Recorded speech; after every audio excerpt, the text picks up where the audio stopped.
মানুষের আসল ঠিকানা হবে গো, হবে রে মাটির এক কোণা।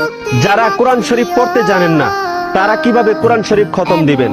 রাসূল সাল্লাল্লাহু আলাইহি ওয়াসাল্লাম বলেছেন, কেউ যদি 3 বার সূরা ইখলাস পাঠ করে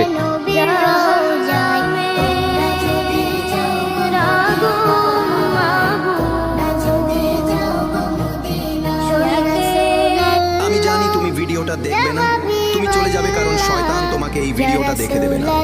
আর যদি তুমি দাঁড়াও তাহলে আমি বুঝবো তোমার মন এখনো উন্মুক্ত রয়েছে। এই ভিডিওটা দেখার পরে এমন কোনো মুসলমান নাই যে একটা লাইক না দিয়ে যেতে পারে। দেখেন কত সুন্দর একটা নামাজের দৃশ্য। এই ভিডিওটা সর্বোচ্চ শেয়ার করবেন, সারা বিশ্বের মানুষ যেন দেখতে পারে।